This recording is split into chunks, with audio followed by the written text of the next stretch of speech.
Hi, everyone. This is America Adapts, the climate change podcast.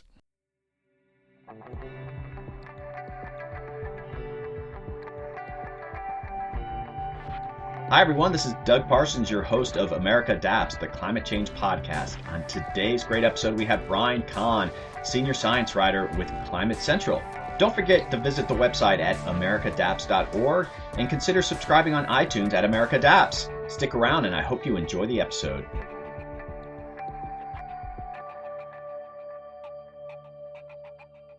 Hi, everybody. Welcome back. This is America Adapts. I'm Doug Parsons, your host of the podcast. On today's episode, we have Brian Kahn from Climate Central. He's a senior science writer there. Hi, Brian. How are you? Hey, good. How are you doing, Doug? Really good. You know, I was really excited about this episode. I've been doing my homework on you, and it was some conversations I get a little intimidated, and not that I'm not intimidated by you, but it was just like, okay, this should be a fun conversation, so I'm looking forward to it. Yeah, me too. And definitely don't be intimidated. I promise I'll be nice. Well, you know, I wanted to make a note. You are my third Columbia University guest, and I think I might have a fourth one in the pipeline. And so this begs the question, is Columbia actually graduating anything besides climate change people? You know, at this point, I don't know. I think it might just they might rename it to, the Climate Change University. It seems like there are so many different graduate programs and undergrad programs that are really focused on climate. So I think, it's kind of nice to see them taking it seriously. Well, it literally, I mean, I people that come on the show are people I know, but then I have recommendations of people, and just randomly it's like, oh, here's another Columbia person. So not that I mind. It's great. There's this level of expertise there that I benefit from. So great. Welcome on. I wanted to just jump right into it. I wanted just so the listeners know what we're going to talk about. We're going to talk about Climate Central. Then I want to talk about a bit about what you write about, and then maybe you and I have a conversation about science communication. And as you can appreciate, communicating climate change can be very intimidating and frustrating, but also exhilarating. So that's sort of how I thought we could have this conversation. Cool. That sounds like a plan to me. All right. So I want you to do most of the talking here. So I'm just going to jump right into this. What is Climate Central? The short version is that it's a research and journalism nonprofit. The slightly longer version of that is that we really focus on things that are going on in the U.S. when it comes to climate change, and particularly, impacts. So not just the high-level science, although we do certainly cover that and do a bit of our own, but really, what does climate change mean to the average person? If you're living on the coast, what does it mean in terms of sea level rise and potential storm flood risks? If you're living inland in the mountains, what does it mean for wildfires or snowpack or water availability? Those are the issues that I guess for me are really important to cover because climate change is this big global phenomenon, but it's ultimately something that is affecting every single person on this planet. And so we want to convey at least a few of those impacts, particularly focused on the U.S. A big part of our deal, too, is that we really are, despite, the kind of challenge of communicating the climate sphere and being labeled as advocacy, we're really not an advocacy group. Our goal is to really talk about science and help inform policy choices and inform personal choices so people understand, that their choices matter both to reduce the impacts of climate change and then also to, aim towards getting policymakers and other folks in place that can help make good decisions for their communities as well. So how old is the organization? We've been around since about 2008. It was, started with a slightly different bent than what it is now. Back in the day, we were doing science, independent science work. There was also a focus on podcasting, producing segments for NPR and the nightly news and that kind of thing. And since then, we've really transitioned to doing more daily news and original reporting for our site, as well as things that we farm to partners that might be interested in publishing our work as well. Okay, so I really want to dig into Climate Central, though. I mean, I've done my own homework on Climate Central in the last few days, and it really is an interesting organization. And so correct me if I'm wrong, and, these are some of the things that probably staff don't even look at after you start. And so you have, like, this three-pillar approach. You have research, media and communication, and then you have social science research. And can you maybe elaborate on those kind of three pillars, or do you still do that? Yeah, no, that's funny. This is a good test for me, right? Do I know much about the place I work at? Right. So, no, it's a good question. And, we do all those things. It's really – so on the research side, I can give you the overview is that, like I said, it's really states focused. So we have a team that does sea level rise research that is focused – I mean, they start off doing things in the U.S. coast. Now they're looking at international coastal issues, sea level rise around the world, and doing sort of a lot of things that connect with policymakers. So while they're producing relevant science, they're also really working with communities along the coast, going in to work with, city governments, regional planning councils, even nonprofits, even groups that you might not expect them to be working with necessarily, like the NAACP. So they're doing a lot of work that really applies what sea level rise means for these places along the coast. In addition to that, on the research side, we also have this program called States at Risk that looks at individual climate risks for each state and how prepared those states are to deal with it. Again, this is meant to inform policymakers, but also the general public about what the state of their state is, so to speak. When it comes to social science, we do have folks on our staff that are looking at some interesting – they're looking at our projects and seeing, for one degree, how effective are they at communicating climate change.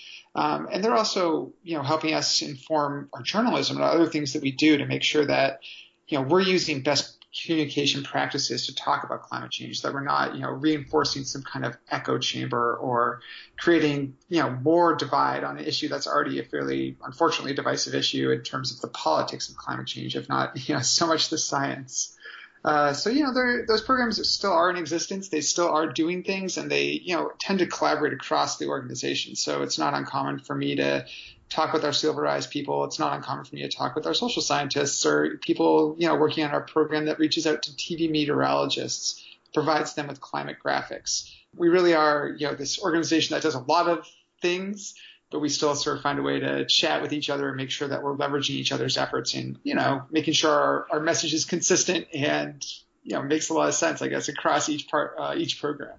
I want to read. I hate reading straight from the text, but I thought it was so interesting on the social science research, and you brought up a little of this, and it'll come out in some of the questions later, but let me just read this really quickly. Climate change is difficult to communicate, so we just don't send our information out and hope it is seen. We use proven social science methods to determine what messages resonate with our viewers and the best messengers to engage the public. We objectively evaluate our work using clear measures of comprehension, acceptance, and retention. We share this information with partner organizations to ensure the most effective public outreach. To me, that's like, if you've actually solved that riddle, that's an amazing thing. And so that's a tough thing to do, all what you just said there. And you feel like, of course, you're going to say you're effective, but I mean, you see what I'm saying, that is a very difficult challenge, what is just written out there.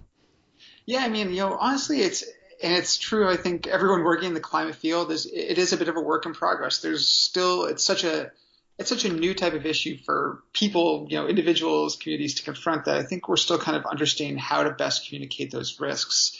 And so, well, I would say, yeah, sure, we do a good job. Especially me, I'm great. But I think it's one of those things where we do have these techniques. We are using them. We are refining them. We're working with our in-house experts as well as people at the Yale Center for Climate Communication and at George Mason University, which has another great climate communication program. And we're constantly looking at the research they're putting out. We're sharing that with our partners, and we're also, internalizing that ourselves to think about what we're doing, so that, like I said, it's not like we've cracked the riddle completely, but it's certainly something that we're still, we're working really hard to untie the knots that have been created and hopefully make a more seamless line of communication when it comes to climate change. Well, I think just putting that down on paper is that you are thinking about cracking the riddle, where I think there's a lot of groups that just assume that they're going to be able to do that. So I think that's encouraging. You're at least being strategic about it. Yeah, I mean, it's really important for us to realize that it's a really important issue, and it's one that we're going to have to solve one way or the other. And so, in the ways that we can help expedite our transition to a clean energy future, to better adaptation, to more preparedness and resilience, it's important for us to get that right. And so, when there are these techniques that are out there, these ideas out there that we can latch onto and use to help guide the conversation there's no reason why we wouldn't want to use that. Well, it looks like you guys collaborate with a lot of really high-profile people. I mean, have you worked with Dan Kahn? I think that's who it is. Where is he at? Is he at Princeton or Yale? He's at Yale. You know what I'm talking about with some of the research that he's come out with on the sort of psychology of climate change. I mean, I don't know how much you know about it, but it kind of fits into what you guys are attempting to do. Yeah, we've looked at his work. We work really closely with the Center for Climate Change Communication, which is headed by Anthony Leiserowitz, and he's been, a great resource for, our programs that are for a lot of our programs. I mean, as journalism, I think there's often this sort of feeling that you might want to go it alone and forge your own identity, and you have a sense of best practices. And certainly journalistically, there are these best practices out there that I and our other journalists on staff use. But there's also this wealth of other information about how to communicate climate change effectively that's not necessarily taught in journalism school and that you don't pick up in your average journalism job necessarily.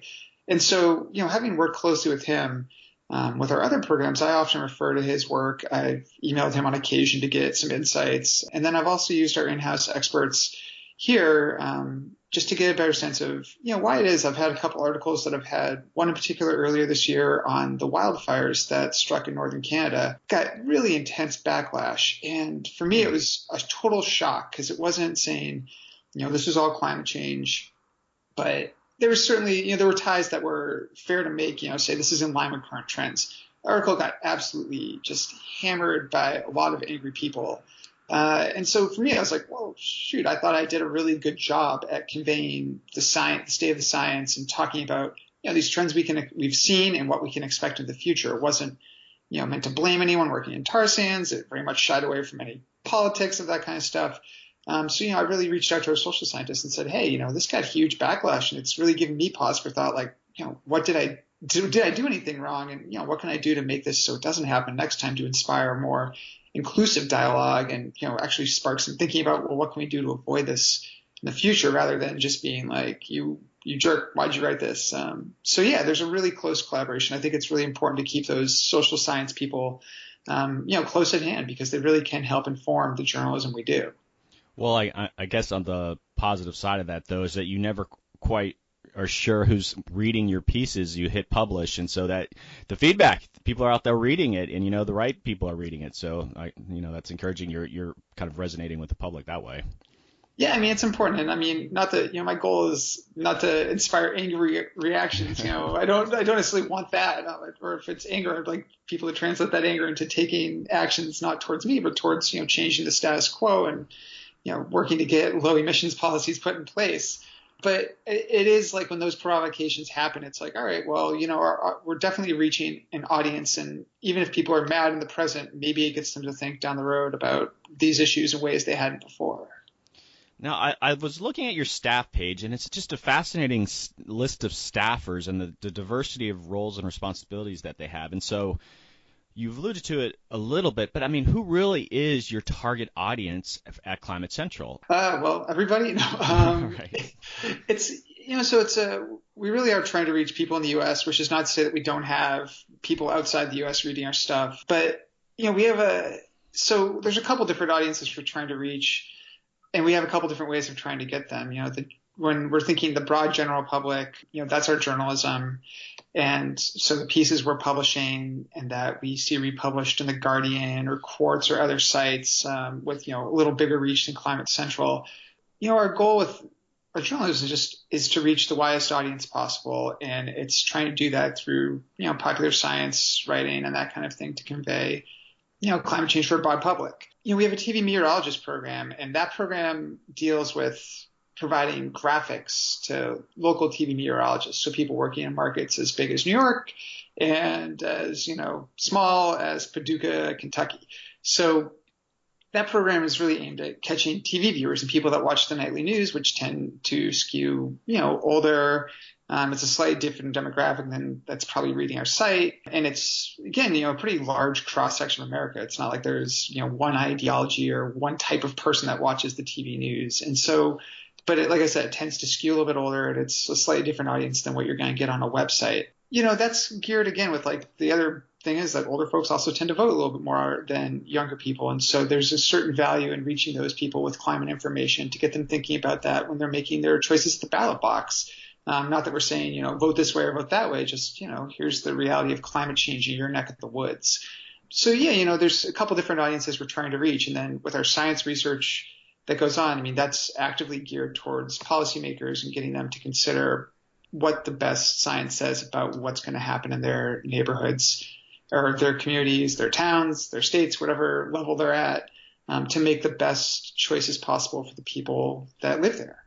Well, I know I might get a chance to talk about meteorology at Climate Central at a later time, but I find that fascinating because, when I watch local weather reports, it's so highly choreographed, and the idea that they would insert like some additional really interesting information that you guys provide, that's great. And I guess there's some particular markets that do that, but I'm sure you probably have to knock on some doors to sort of say, hey, these are resources you can use. But yeah, I watched the DC market, and it's just so highly choreographed. It's like any additional information is very tough to get in there. Yeah, I mean, that's a totally different realm from where I operate. I've never been a TV news person, but from the people we have on staff that run that program are both former on-air meteorologists, and they speak to this all the time about what are the challenges in fitting in even a 30-second, even 10 seconds of climate change in what's a very finite amount of time when you're doing your weathercast. And the average person is tuning in just to know whether it's going to rain or not the next day or on their weekend. But so, that's one of the beauties of having two meteorologists run this program, is that they understand the ties between climate change and local weather, and they understand, the types of graphics and things that can be slid into your average weather report. So, it's not an easy thing, and it's not that we have every meteorologist that we send graphics to pick up our graphics every single week. But, we've certainly found that people do find ways to get them in, especially if they're interesting. One of our folks we work with in Arizona was really excited. We did a graphic on climate change and the impact on beer. And she was like, this is perfect for my audience. And so we did a whole segment around it, which, and that's perfect for me too. I'm like, I'd really like to know what's going to happen to my beer in the future. So, we try to get things that people actually find interesting, both in terms of their local climate, but also the things they care about, whether it's, beer, mosquitoes, poison ivy. In those cases, they may be things that people care about in the sense that they don't want them around. So really, it's about getting graphics that make sense in the context of the nightly news and in terms of human interest in local markets. And it's, like I said, it's a work in progress, but it's the program itself has grown from just a handful of people to, I think at last count, about 300 meteorologists around the U.S. And we even have a couple people around the world that use our graphics on occasion. So it'll show up in Bulgaria or the Philippines every now and then, which is pretty amazing. Okay, just so when people walk away from this podcast, they don't. Climate Central just isn't about talking about the future of beer. It's more than that, though. That's right. You don't want to leave that message. That's correct. Yeah, we do a little more with the future of beer. That's an important part of it, but there's definitely some bigger issues afoot to, the existence of humanity and communities and all that stuff. So beer, one aspect of many changes afoot. It's a tactic. I get it. So a little bit more about your staff. I'm curious. I think some of you guys are located at different places in the United States. And so, what's a staff meeting like? You have scientists, but then you have journalists like yourself, and then you have other people in the organization. Do you try to get together with everyone and kind of integrate? I mean, is that how you operate? Yeah, we have, we have our, monthly staff meetings, and that's a chance for everyone that's in our main office in Princeton to be there together, and the folks that work in our various locations, which range from, New York to Colorado to Boston to Asheville, North Carolina, to call in and sort of be part of that community. And then, honestly, one thing that really helps us stay together is we use Slack at our office, and Slack has been an amazing resource, especially for me, to be able to chat instantly with anyone on our staff. And, for anyone that's listening that maybe is not familiar with Slack, it's basically just it's chat software to make life easy. And it's a great way to collaborate. So we've been able to keep collaborations going that way too, by just being able to chat, send files back and forth. Sometimes it's just nice to catch up with your coworkers and ask how they're doing. So that's the sort of way that we make sure that this organization that does a lot of different things, that does have people scattered across the country and, working on all these different programs, basically stays connected, and that we're all kind of aware of what each other are doing and ways where we can potentially get involved. So, like I said, there's a TV graphic coming out that's on climate and beer or whatever, and we want to run it on the website, we can do that. And we know where to find the people that are in charge of that. Well, so how long have you been at Climate Central? I've been there just over 3 years. I started in July 3 years ago. So it feels like both a long time ago and just yesterday all at once. Well, so I guess just that's a nice pivot to talk about what your role is at Climate Central. And so you're a senior science writer for Climate Central. And so what I kind of want to get at is how often are you producing material, and what do you decide to publish, and just I guess the whole how you do your job. Yeah, well, for me, I guess, how do I do my job?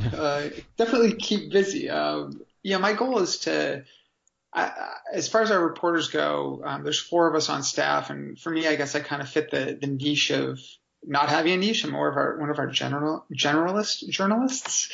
So that, really runs the gauntlet, means that I kind of cover what I find interesting, and for me, my background is in climate science and policy, just from an academic standpoint. And, if you want to go back to my bachelor's degree, like my background is in anthropology and photography. So I have a really big interest in the arts. What got me into climate was actually, I was a big skier in my 20s and still am to a degree, although find less and less time to actually get out on the hill. But, like being outside is a big part of, it's something I really care about. So these are issues that really matter to me. And so I have faith that, at least a chunk of my audience is interested in them as well, and try to cover those things, which, this summer I did an entire series on national parks and climate change, which was really near and dear to my heart.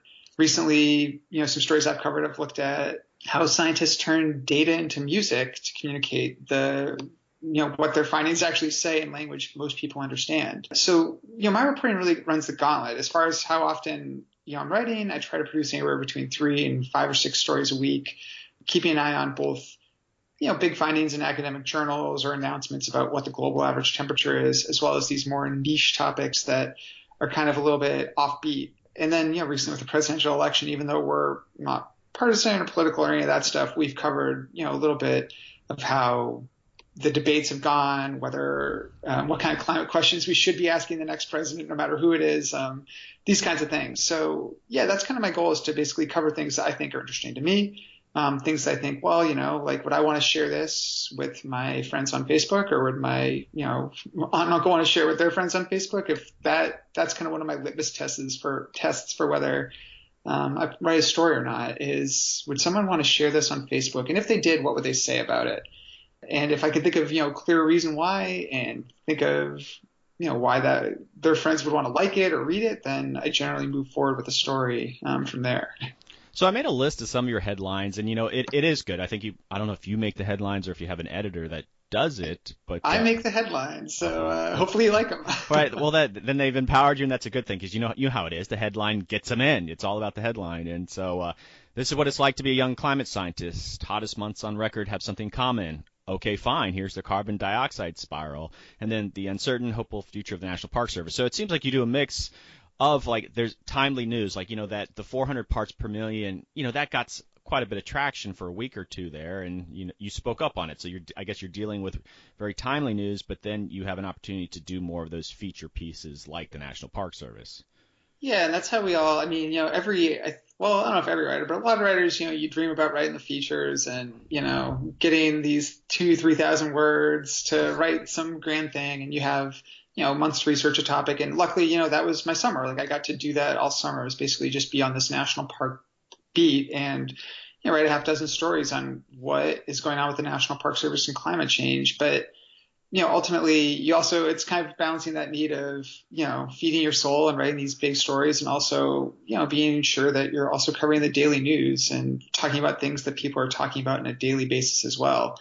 That carbon dioxide hitting 400 parts per million, that was actually, it was something that I think were the first to write that story, essentially. And from there it kind of blew up. But again, it was like seeing that, it was like, I knew that was going to be a big story. People were going to talk about that. I mean, it's such a big milestone in climate people's minds, and it does have this kind of grand, like, whoa, we really crossed a threshold idea. It was such a no-brainer to cover, and lo and behold, it ended up being a huge conversation starter for us, both on our website as well as on Facebook and Twitter, where we've been sharing those things as well to make sure. It's a good way to gauge people's reactions, and also, obviously, to make sure, we know what stories are hitting. And that one in particular was, I think, as of yesterday, I think it was still our most popular Facebook share of the year. So it's definitely, it drove a lot of traffic, drove a lot of discussions, and, it makes it clear that, like I said, as much as for a writer, it's really validating to write these big features, there's also a reality that the daily things can be really important too, and they can help sort of keep that conversation going, so people actually have an interest in those big features as well. Well, yeah, I guess I didn't realize that you were such original source for that. I mean, I saw it like Huffington Post, and then the Environmental News Network and all those different places. And so, yeah, I mean, talk about penetration of a story. That's fabulous. Yeah, it was a trip for me. I gotta say, like, I wrote the story, we published it, and I could just see it was going to be like a thing. And then the next day, I woke up and looked at Facebook and checked the trending news sidebar, and carbon dioxide was trending on the sidebar. I was like, wow, like this is legit. I mean, that's, it was a validation. It was like, I knew it was a good story. I knew it needed to be written. And then to see it like as one of the top trending items on Facebook, with this big platform of more than 1 billion users, it was like, wow, people actually do care. People are reacting to this. It is a big story that we, it was good. I was like, people are actually paying attention. So that's great. Well, and I know you must struggle over this, and I'm sure Climate Central's, that I think about that story, and it just caught fire, but in certain orbits. But, you walk into the laundromat and you ask the next person over, it's like, what'd you think of 400 parts per million? And you'd probably get a blank look. And it's like, what does it take to kind of get that, super penetration? And you think of the stories that, just catch fire, that even an average person they're aware enough that they know a headline at least. And that's a challenge. It is a challenge. And, I think it just gets back, like, those are the stories. And when it comes to communicating climate change, I mean, there's a spectrum of people, of audiences, right? And there's the really alarmed spectrum. And, they're a small but really important part of the whole communication spectrum to me, because they sort of can drive traffic. They can drive conversation. You can write pieces for them that reinforce their viewpoints and sort of get them more entrenched to hopefully do things about it. And so those people, the 400 parts per million story, I have no doubt, reached them loud and clear. And they were very loud and clear about sharing it with the people that they know to make sure they understood the reality of it. But then you do have that sort of, I guess, more middle end of the spectrum where climate change is a thing. They think it's happening. It's probably caused by humans. But they maybe are less engaged and don't, they're not reading they're not going to Climate Central every day to read about what the latest climate news is. And that's where a piece like when you're writing about national parks, you're writing about, climate change and beer, things that people care about. That's when I think, those are the kinds of stories to me that are important to reach a different type of audience. Like I can feed the far end of the audience, great stories because there's tough, unfortunate climate news almost every month about 400 parts per million or the hottest month on record, or, and just yesterday, some really bad findings about what's happening to Antarctica's ice sheets. These are things that these bad pieces of news are pretty commonplace. And so they're pretty easy to push out to that audience. But it's these pieces about, the more subtle impacts and the impacts on things that people care about that are in the more middle end of that spectrum that I think are really important. And even if they don't get the same amount of page views, they have the potential to have, I would hope at least, a greater chance to kind of exact change and get people thinking, in critical ways about climate. As you were going through that list of like climate change impacts, ice sheets melting and stuff, I have, a joke with some of my guests that we're like radioactive people at like, happy hours or cocktail parties. People just don't want to saddle up next to us. That's what we talk about. I know. And it's so tough because I also, I really do struggle with that because there's no shortage of bad climate news, it seems like. At the same time, there are really hopeful things. And one thing I found is that sometimes those hopeful things don't resonate as much with our audience. And for better or worse, there's a couple different reasons that could be happening. For better or worse, that is sometimes the case. But I don't think that that's a good argument to not write the good news stories. Just like the ice sheets yesterday, bad news, right? In addition, though, there was some good news that renewable energy forecasts have increased and that we're looking at a greater percentage of the world economy being powered by renewables now, and the forecast for the future is looking better than ever. Like, that's really good news. And that makes, that gives me the sort of strength to soldier on. I'm like, all right, cool. Like, we can do this. And so even if those stories aren't having the broadest reach of these, like, kind of really more catastrophic news things or news items, that's, okay. Because those stories still, I think, have the power, like these positive stories still have the power to move the dial and to get people thinking, like, climate change is not an unsolvable problem. Well, the whole point of this podcast is supposed to be more hopeful. America adapts. We're adapting to climate change. And so I try to avoid to be too cynical on the podcast. And the guests that I have on are doing all sorts of cool things. So I appreciate that. And on that note, I think I shared with you the review of the podcast from the AV Club, which is this pop culture site.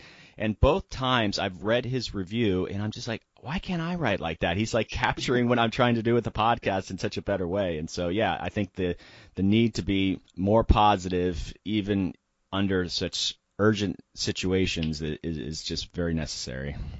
Yeah, you kind of have to be, especially because, and I think what you're doing here is great, like having people that are actually doing things. It's really easy to be caught in a funk and stuck in paralysis when you think about this global problem of climate change and you're being only one person. But I think that, we all need to push past that. And so highlighting people that are able to push past that and say, what's the one thing I can do or what's, a couple things I can do in some cases, that's a powerful thing, because I think that every person has that in them, that one thing, that, five things, whatever it is, like we can all do something about this. And, highlighting that is, I think, what's ultimately going to be the thing that turns the tide and actually does see collective action on climate change happen. Well, just a couple more questions on your National Park Service piece. And so I was reading the interview with John Jarvis, but how many total pieces did you do out of that? So we have 6 pieces. There's a 6th one in production right now, in edits. So if my editor's listening, hopefully he's furiously editing that as we speak. And that'll be actually on climate change communication in parks. So that'll kind of cap the series. So, 6 that looked at both, these broad issues within the Park Service, like climate communication across parks, and then looked at what specific parks are doing, like the New York Harbor parks, to deal with climate change impacts. Well, we were introduced by someone from the Park Service, and I don't know if he noted. I mean, I was with the Climate Change Response Program for a bit, so very familiar with what the Park Service is doing. And I really enjoyed your interview with John Jarvis. Whenever I was at a meeting with John Jarvis, I was always amazed that, all of us were hired there to talk about climate change, but he was above and beyond the best spokesperson on the issue. I just sit there. He can just pull these things out of his ear. And so, I mean, your interview was quite good. I think some of the things that he revealed was like, gosh, I can't believe he said that. I mean, so what was your impression after you kind of got done that interview? Yeah, I mean, I was really blown away. I'm really impressed with the way he's able to both, communicate about it from a scientific standpoint, from a personal standpoint, and a political standpoint. He's clearly, I think, been, and, I will say that talking almost to a T, every person I talked to at the National Park Service was like, we have a leader on this, and that is changing how this agency deals with climate change almost single-handedly. He's a huge driver for change and inspiration to people within that organization that want to see the Park Service become, more resilient to climate change, and to make sure that these special places are there for future generations, and that, if they change, that they change in ways that we can understand and prepare for, and hopefully communicate clearly to the public about why they've changed. So, it wasn't just talking with him was like, whoa, this guy gets it. But then talking with the people on, his staff throughout the Park Service system, it's clear that they got that he gets it, and we're totally on board to make sure that things he was saying in his vision for a climate resilient National Park Service in the next century became reality. Well, I'm curious, in your travels with the National Park Service, did you come across any skeptics? Within the Park Service, I can't think of a single person I talked to. I talked to a lot of people, though, so maybe there's some notes hidden somewhere in the back of a journal or a Google Doc that have that, but I didn't come across anyone that wasn't on board. And again, maybe that's partly self-selecting, because I wanted to talk with people that were really gung-ho about climate. But it definitely seemed like I said, everyone I talked to was not just, climate change is happening, it's a thing. They seemed like, it's happening, it's a thing, and we got to do something about it. And, here's what we're already doing, and here's what we're planning to do. So people, like I said, across the agency were very much invested in seeing the agency prepared for what was, in the pipeline. Oh, they're out there. Trust me. I don't doubt it. I'm sure there's a few, and I guess if they want to call me, I could write a story about them. Well, no, they don't. They don't want to call you, because I think they recognize the sort of the atmosphere of like, all right, we're going to do something on climate change. But I mean, you'd have interpreter officers, skeptics, or just don't want to talk about it. It was because the climate change program at the National Park Service, you probably picked up on, it's a service-wide program, so it's up to individual parks to decide if they're really going to do climate change planning.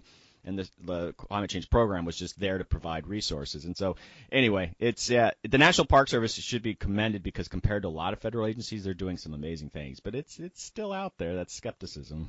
I wonder. It's interesting to say that, because as part of my previous life, I was a seasonal interpreter at Crater Lake National Park for a number of years. I was kind of like the Giants. I did an even year thing. So it was 2006, 2008, and then I spent a little bit of a longer stint there in 2010. And to be there and see what it was like across administrations, from the Bush administration to the Obama administration, was really interesting. There was definitely a lot of in 2006 and to a degree 2008, I don't know if we should be talking about this. And then by 2010, it was a totally different climate. I was shocked to come back in, with Crater Lake, and to hear how we were highlighting climate change. And we had a couple really great interpreters that were champions of climate change in the park. And talking about it really openly. So I think that, it was a bit of a a sea change. Maybe it's still a little bit slow at some parks compared to others. But I think that's one of the things that's really helped make climate change mainstream in some parks, at least, is obviously you have champions there that really want to be a focal point of what is either being interpreted or what's being prepared for in the future as far as adaptation goes. Well, it's great to have the guy at the top being such a proponent, but I don't think the public appreciates how autonomous a lot of the parks are, and that'll reflect. Are they actually thinking about climate change? So. Yeah, I mean, I won't. Well, let's see. I probably won't name names, especially because I didn't write any stories about some of these parks. But I did get a hint. A couple outside organizations I talked with were a little bit iffy on a few parks, and we're like, yeah, they need to come around sooner than later. They're a little bit slow on the uptake. So, yeah, it is interesting. Like, there are definitely these climate champion parks out there. The harbor parks and Everglades. It seems like most coastal parks, because they're dealing full on with climate impacts right now, are pretty ahead of the curve. But yeah, there were definitely a few, like I said, speaking with folks from outside the Park Service, there are a few parks that came up a few times as being like, well, they should probably pick up the pace and get there sooner than later because they're going to have to. Well, on that note, I want to commend the National Park Service. So they are doing some amazing things, and I really did enjoy your interview. And I think I read one of your original pieces. This is way before I was even doing the podcast, and so yeah, just congratulations on that. And I think it was just a great service to kind of share that. So. Thanks. Well, I'm glad you liked it, and hopefully you like the one last piece that comes out when it does. There's a few more topics I want to cover here, and just quickly is, one of my previous guests, she's a disasterologist and so deals with emergency management, but she calls herself disasterologist, which I think is a great name, gets to the point. And we talked a bit about how the media handled the, I don't even know what they're officially calling it, but the Louisiana rain event, remember? Oh, yeah. Yep. And so how much did Climate Central jump on that? Because as it unfolded, it was so weird. Even before it was over, people were sort of making links to climate change, but then they weren't. And then people were sort of already moving on, and the event wasn't even over yet. It was just like the weirdest story. And I'm just curious how Climate Central, how you covered it. Yeah, I mean, we covered it pretty extensively just because it was mind blowing, the amount of rain that fell over that, whatever it was, about a week long period. It was really, really a crazy rainfall event, and obviously a crazy human disaster. In part, and that's the thing is, we have to acknowledge that, not everything is always climate change 100%. Like, there's certain factors about, building codes and floodplains and things like that in Louisiana or any other local place that also can help either mitigate or drive disasters to higher heights when it comes to, something that's weather related. So there's a certain level of human resiliency on the ground that really matters as much as what's happening when it rains from the sky. So, we did cover it and looked at a couple of those aspects. And then we also, it's funny, I talked about a couple of our science programs and neglected to mention our newest one, which is this World Weather Attribution Program, which basically does attribution of extreme events. So they run computer models to look at how climate change may or may not have increased the odds of extreme events. I do not have the results sitting in front of me right now, so I can't say off the top of my head what they said, but we definitely did do one for Louisiana and for the flooding.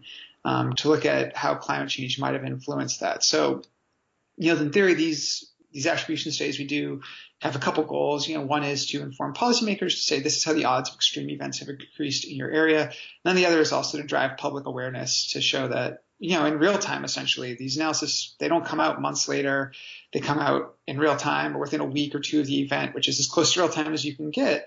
And basically say, there was a climate influence, and in some cases there's not one, and that's okay. We talk about how climate change didn't influence this, but that doesn't mean we shouldn't be prepared for more extreme weather in the future.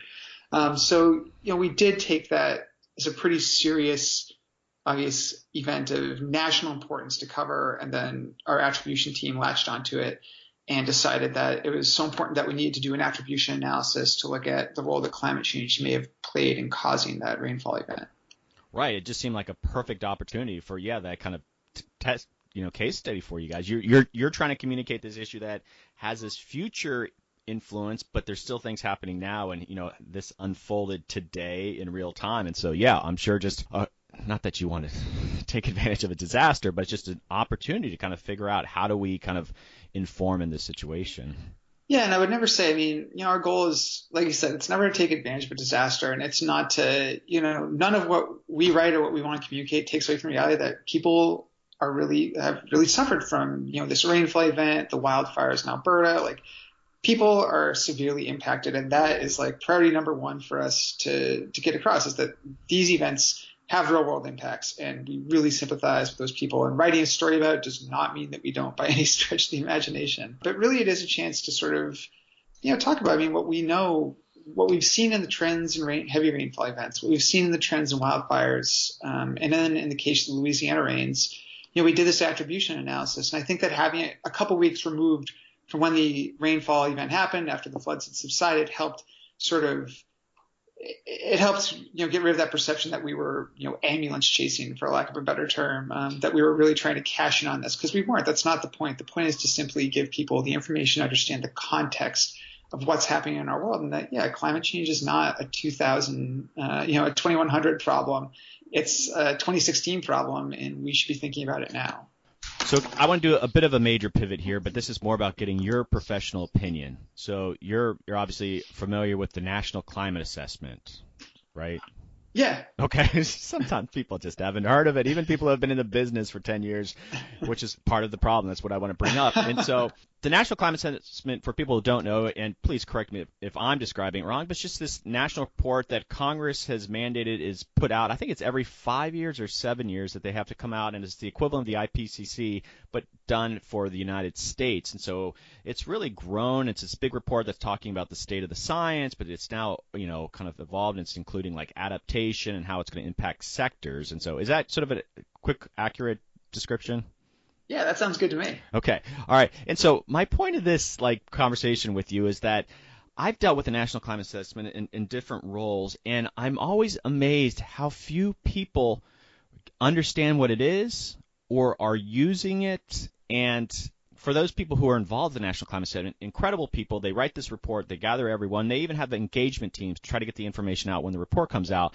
And the reason I'm bringing it up with you, and I kind of look at Climate Central, and I look at your mission, and to me you're almost like what the National Climate Assessment would be if it was like a nonprofit working on a day-to-day basis. It's like you got the science, you're trying to get it out there, but I just curious your opinions, and this is not official Climate Central opinion, but it's just, what could the National Climate Assessment be doing better? And I think the Climate Central model, that there's some use there.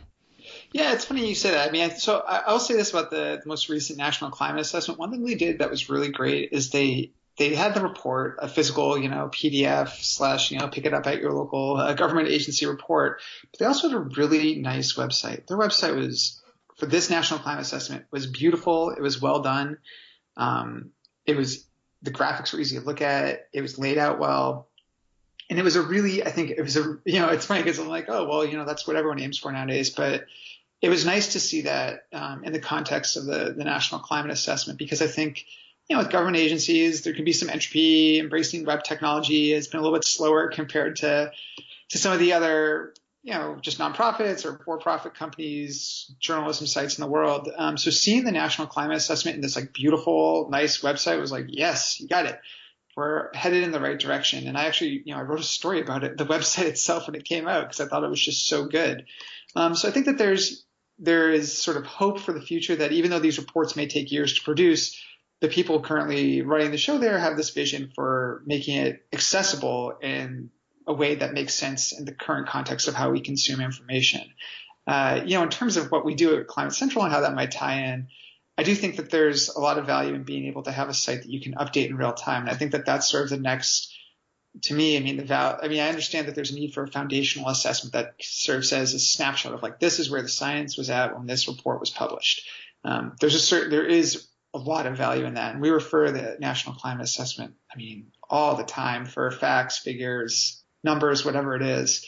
But there is also really an important value to say that, at a certain point that document becomes dated, especially if you're waiting, 4 to 7 years to publish the next iteration. And there's a lot of relevant science that matters in between. And so, to me, the next step for the National Climate Assessment, something that, we kind of view what we do at Climate Central, how we view what we do at Climate Central is doing, is sort of creating a living document, sort of that grows as new research comes in, that updates, and we link back to stories, say, there used to be this estimate for sea level rise, and now it's this, according to this study, and here's why. Being able to write those daily news stories, publish new content, do new reports, build on the knowledge we have is kind of a way to make sure that, it shows what we used to have, where we're at now. It shows progression, and in some ways, it shows what the best available science is at any given moment for any given climate indicator or climate adaptation question that you might have to ask a question about. So yeah, there's certain, I think, like I said, there's a value in these snapshot assessments, but there's also a lot of value in having the chance to make into a living assessment that grows with the body of knowledge that we have. Well, and I think the team that they have there is trying to do that. But, with any report, the day after it's been released, it's like, okay, it's already dated. All right, it's dead. It's already gone. And, just between you and me, don't share this with anyone. Okay, it's our secret. You cannot tell anyone this. But when I was at the Park Service, they weren't necessarily even using the National Climate Assessment, and that's true, I think, for other bureaus within the Department of Interior. It just not that the science wasn't good. It's just like the form that it took, or just it wasn't relevant in the context of maybe some of the like a vulnerability assessment that's being done. And so when I would hear these things, I'm like, holy crap, this monumental effort went into this assessment, and it's not really being used properly. Something's wrong there. And, and I think probably the biggest criticism, like let's say the sea level rise models, everybody sort of was like, no, they're too conservative. We don't want to use that in any of our planning. It's too conservative because, it's instantly dated, and they try to take the most conservative number they can because they think that's what they're supposed to do. Mm-hmm. Yeah, that's that is the danger of those kind of assessments. And like I said, we use it, like we'll publish because it is sort of a gold standard, and particularly when you're trying to communicate with the public. And for our TV meteorologist program, we use NCA numbers a lot, and at least we use them as like a baseline to start with. And I think that's because when you're trying to build trust with the public, it's important to have at least a little bit of a voice of authority behind it. I can totally, and the flip of that though is that when you're actually trying to make plans, you have different goals in mind. Then if you're using numbers that are too conservative, it totally makes sense for why a document like that is not necessarily useful, especially if you're really focused. It's the extreme events and extreme situations that drive the most damage and create the most problems, right? So there's a total value, I think, in the assessment in terms of building some kind of trust and having this foundation to build upon. But then when it comes to making decisions, is it the best document to have? Like, it probably isn't. There's probably some kind of happier medium and newer research that's worth looking at and actually using to make decisions that are relevant. So it's a two-tiered kind of approach in terms of its value. All right. I want to leave this part of the conversation, but I think the National Climate Assessment is an incredibly valuable thing, and I don't want to diss these people. It's more frustration that all this effort, like, it could be better utilized. So the last thing I want to talk about, Brian, is this podcast is all about adaptation, and so Climate Central, there's so much within the website and what you guys are doing that's relevant to adaptation, but my sense isn't, it's not like a priority for you guys, and part of it I think is just semantics, but I think some of the tools, you have a sea level rise tool right now, and the adaptation professional should be like a real strong target audience for you guys, but it doesn't quite seem like that. And I think you've even talked about that, and I'm just curious that, and interchangeably adaptation resilience, that's a whole different issue, but I'm just curious if there was sort of a conscious reason that, okay, we're not there as an adaptation website. I'm curious your thoughts, or do I have this completely wrong? Well, I think, we don't necessarily bill ourselves as like a one-stop shop. That would be a big, that shop is a shop that would, have to exist almost on its own in some ways for each individual type of effort we're talking about, whether it's, sea level rise in coastal communities, inland communities, and water supplies. These are big issues that, the way the organization is set up it's not meant to be a one-stop shop for those things, but it's also, it's not to say that we don't provide resources to people when they want them. And so, looking at the Sea Level Rise group, for example, they have this risk viewer. You can look at, a number of different factors. They're always adding functionality to it to make sure that it is something that decision makers might be interested in. So you can look at Sea Level Rise at, the block level almost. You can look at it by congressional district or by county district. And that's by design because people make decisions at those levels. And then like I said, it's even if the information that's on the site is sort of it's step one. And from there are a lot of steps that we can take after that to talk with people about impacts in local places. And in a lot of cases, there's acknowledgement that, it's similar to the National Climate Assessment, right? Like, you have an idea of what you want to do. You have an idea of what the important questions are. And the reality is that, from a high level, you may see them as one thing, and from a local level, they may be totally different. And so rather than answering all the questions that we think are important right up front, a lot of times we'll work with local places to see what are the important questions they have to ask. And then, in regards to sea level rise, we can sort of tailor the results in our analysis to help them to find the answers to those questions. So yeah, I think it's a bit of more of a build it on a case by case basis. So even if it doesn't seem like we are upfront this big adaptation group that does all this stuff, we do some things on a local level that are maybe a little more behind the scenes. The flip of that is we could probably also do more. And so if you have ideas, feel free to pitch them and maybe we'll pick them up. Well, okay, I'm going to pitch some ideas. And so I probably don't know all the things that Climate Central does, but it seems that, when you produce your stories or the science that you're working on, and this is like climate impacts and the climate science, it's like, so an end user, you might have a listener that's like, oh, that's interesting and that's disturbing, and now I have a greater awareness, but I'm really not going to do much with that. But, the adaptation universe, which is just it's growing so quickly, it's just like, some of them, they do their jobs really well, but maybe they aren't necessarily able to tie, like, okay, here's a climate impact, and here's the story that's coming out of Climate Central, and so how does that resonate into my local community and how I need to do my jobs? And I think there is a little bit of a disconnect with a lot of the adaptation people of, like, the larger issues of the climate impacts versus what they really need to be doing. And so, I think that's coming, and organizations like yours helps fill in some of those gaps, but just maybe there is an adaptation section within Climate Central, because I just think it's such a growth industry for the whole climate change universe that, you're there providing resources. And so just connect the dots for people that don't necessarily know how to connect those dots. Yeah, and it's definitely, sort of what you got to. It's a growth industry. And in so many ways, maybe it's been around for a while, but it's really something that still has yet to even come close to reaching its full peak potential. And I think that, in some ways we're at the ground floor. In some ways, I think that we'll probably in the future be thinking about how we can grow to provide those kinds of services to people. It's an audience that, even if it's not our specific, one and only target audience, I think, like you said, it's something that's going to grow. And ultimately where the rubber hits the road when it comes to climate adaptation is what, it's going to matter to prepare people for what comes next. And so there's a lot of value in supporting those people.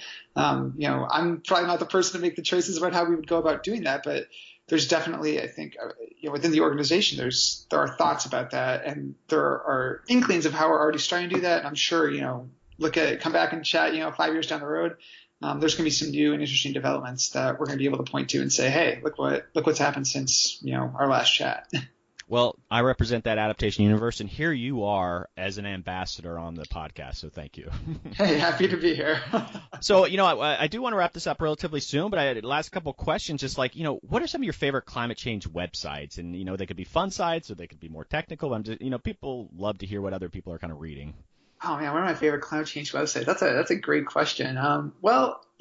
So a couple places that when it comes to, science communication, those kinds of things, a couple places I think are doing a really great job on it are Bloomberg. They have an amazing editorial staff, but also an amazing graphics staff. And they've made some spectacular, amazing graphics. We actually have a story coming up in the near-ish future about climate graphics. I'll say no more, just that you have to check Climate Central every day to find it and see when it comes out. But, they've done some really impressive work to communicate just some of the base levels of climate change, like what's warming the world. And so I'm just continually impressed by the work they're doing. In terms of, individual writers too that really stand out to me, I love reading Eric Holthouse's work. Elizabeth Colbert is amazing and just published this absolutely just freaking spectacular piece on Greenland and research and life up there and adaptation. It just hits so many high points for me and the New Yorker. So I would say that if you or your listeners have not read that, definitely go seek it out, because it just really, it was something that I aspire to write like. So mission accomplished, Elizabeth Colbert. And then, when I'm looking for just climate information, if I need to get some, basics that aren't on our site, I always find NOAA's really helpful. It's such a good reference of both, science, tools that are available, and then also just, just some of the basics like, facts and figures about climate change. I'm like, oh, how much have seas risen? Right. Check. Got it. And then, sorry, there's one other place I would really mention that's done some cool work on climate recently. And, it's Vice News. I really like the work they've done on their weekly HBO show. They just launched a nightly news show, and their climate correspondent has covered some really interesting stuff so far. So I'm pretty excited to see a big organization like Vice and, ditto for a place like Bloomberg to pick up climate and really run with it and communicate in ways that are, communicate with general audiences, popular science audiences, people that might not be thinking about climate all the time, but to really make climate a priority in their coverage is really heartening for me to see. So, those are just a few of my favorites. I'm sure I've missed like at least a dozen others. So there's a lot of good stuff going on in the climate communication world right now, which makes me happy to be a part of it. Well, I like to include all this kind of information on the show notes, and so I'll include these websites, and if there's other ones that you have to recommend, I'll include those too. And you reminded me, I just read this review of that Before the Flood, the new Leo DiCaprio climate change movie that's coming out. Yeah. So it was a review in Slant Magazine, which is just like some pop culture magazine. I'd never heard of it before, but the reviewer, this guy was on when it came to climate change, and he was very critical of the documentary. And most of the coverage has been very positive, but like his insight on like what's happening with climate change. And anyway, some of the pop culture people I think are really starting to think about climate change, and that's encouraging. He knew his stuff, and that was great. Yeah, it's funny. It's funny you mentioned that. I was just talking this morning with our web producer about Before the Flood, and she was saying that she just watched the trailer and she found it really moving. And then, we were just sort of chatting back and forth. I'm really excited to watch it when it comes out on Sunday. I think it's a really great idea, and we're talking about this idea that maybe it's this generation's inconvenient truth, but maybe a little more engaging because it's actually talking, it's less, in some ways, I guess it reflects the state of where we're at as a society. Inconvenient truth was like, the base level, like here's some climate science in a cool format. And this is really like, what does this mean for the world, for people living that are vulnerable to these things? So, whether that totally changes the discussion or not remains to be seen. But I think that the fact that you can get this much excitement and you can see, the review in Rotten Tomatoes, and it's got like a 83% fresh rating, for Before the Flood, for a climate movie, is a really heartening thing to see. And so hopefully, like I said, maybe it'll be this generation's inconvenient truth to inspire a new, wave of people that are like, climate change, that's a thing. We should be serious about it. A couple, new advocates, new climate writers, new whoever it is, to really just pick up the mantle of climate change and run with it. And if Leo DiCaprio is listening to this podcast, you have an open invitation to come on the podcast to promote the movie. Okay, so there. That's a good invite, Leo. Take him up on it. Right. And if he wants to, come write an op-ed for Climate Central, I think we can see if we can accommodate him too. I'll bump my next guy for you, Leo. So just contact me, okay? So Brian, this has been a phenomenal conversation. I've learned a ton, and I've enjoyed talking with you. And do you have any final words before we wrap this up? I'm just really glad you had me on. I think the work you're doing here is really neat. And I think that it sort of speaks to the reality that, even if climate change sometimes seems like this intractable issue, there are people doing stuff on it. And that even if it seems like a really downer issue, there's some really good news coming out. And I'm hopeful that in the coming, months, years, we're going to hear more and more of this kind of stuff, that people are actually doing stuff, and we're actually going to deal with climate change and solve it. All right. That's a great ending message. For all you listeners out there, thanks again. And this is America Adapts, the Climate Change Podcast. Hi, everyone. That's a wrap for this week. Thanks again to Brian Kahn, senior science writer with Climate Central. Thanks, Brian, for coming on the show. I had a great time. Everybody, don't forget to visit the website at americaadapts.org. Please check it out, and please consider supporting the website. There's a PayPal option. You could go as low as $5 a month if you want to think about it. That's a cup of coffee, and you're getting 3 to 4 amazing podcasts a month. So please consider supporting the podcast that way. If you have ideas or comments for the podcast, you can reach me at americaadapts@gmail.com. And I just want to put a shout out. I hear from folks randomly, and that's always an exciting thing for me when I hear from folks randomly. And last week I heard from someone from Auburn Unitarian Universal Fellowship. And so apparently a notice for the podcast went out on this National Unitarian website. So that was great, very exciting, and thanks for contacting me. Love to hear from listeners. I'm hearing from people from government and NGOs, and just now I'm on the Unitarian Fellowship Network. So great, thanks. I hope you guys keep tuning in. And again, just some upcoming episodes that we have. I've got Jenny Hoffman with Adaptation Insight having a conversation with Laura Hansen from EcoAdapt. That should be out next week. And then I'm talking with Sasha Peterson, who does adaptation consulting in Austin, Texas. And I'm also talking with Dr. Jesse Keenan from Harvard University. And we're going to talk about how academics approach adaptation and adaptation versus resilience. And so I'm very excited about the lineup that we have coming up in November and December. But again, thanks to all my listeners out there. I really appreciate you tuning in, and consider subscribing if you don't subscribe already. And please share if you know your colleagues are interested in this topic. Please share with them that it's out there, and it's always good to get more listeners. So until next time, this is America Adapts, the Climate Change Podcast.